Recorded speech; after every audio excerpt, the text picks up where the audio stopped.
गांव कालीपुर चारों तरफ से घने जंगलों से घिरा था। वहां की हवाएं भी एक अजीब सी सिहरन पैदा करती थीं। लोग कहते थे कि गांव के बाहर वाले कच्चे रास्ते पर, जहां पुराना पीपल का पेड़ था, वहां रात को एक औरत दिखाई देती थी। कोई नहीं जानता था कि वह कौन थी, लेकिन जिसने भी उसे देखा उसकी जिंदगी बर्बाद हो गई। एक रात रामलाल नाम का एक व्यक्ति अपने खेतों से लौट रहा था। गांव वालों ने उसे समझाया था कि अंधेरा होने के बाद उस रास्ते से न आए, लेकिन वह हंसते हुए बोला, अरे भूत वूत कुछ नहीं होता, ये सब बेकार की बातें हैं। जैसे ही उसने पीपल के पेड़ के पास कदम रखा, अचानक ठंडी हवा चलने लगी। चारों ओर सन्नाटा छा गया। उसने महसूस किया कि कोई उसे देख रहा है। अचानक सामने एक लंबी सफेद साड़ी पहने औरत खड़ी थी।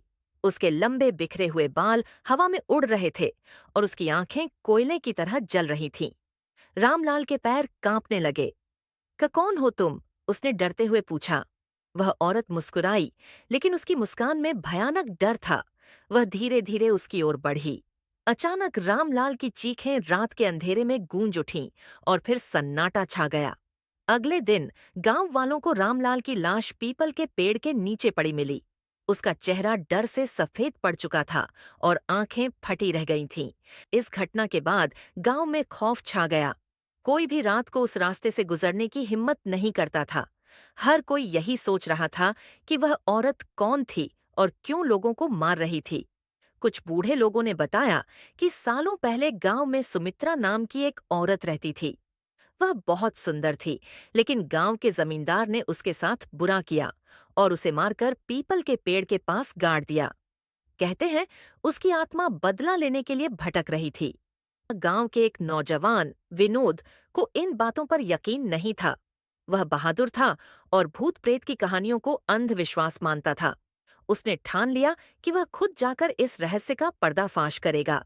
एक रात जब पूरा गांव सो रहा था, विनोद एक मशाल लेकर पीपल के पेड़ के पास गया। चारों ओर सन्नाटा था। अचानक उसे किसी के पैरों की आहट सुनाई दी। उसने इधर उधर देखा, लेकिन कोई नहीं था। तभी ठंडी हवा चली और सफेद साड़ी पहने वह भूतिया औरत उसके सामने खड़ी थी। उसके बाल बिखरे हुए थे और उसकी आंखों से खून टपक रहा था।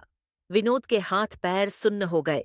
औरत ने धीमे लेकिन डरावने स्वर में कहा, तू यहाँ क्यों आया है?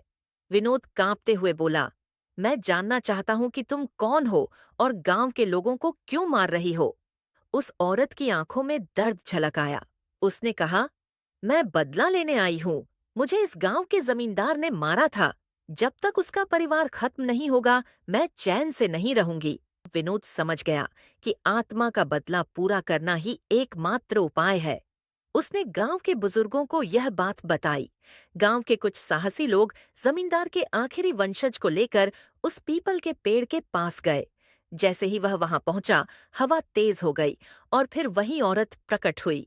उसने जोर से चिल्लाया और देखते ही देखते उस जमींदार के वंशज की सांसें बंद हो गईं।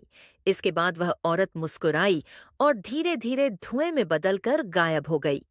उस दिन के बाद गांव में फिर कभी वह औरत नहीं दिखी। लेकिन आज भी रात के समय जब हवा चलती है, लोग कहते हैं कि पीपल के पेड़ से किसी के सिसकने की आवाज आती है।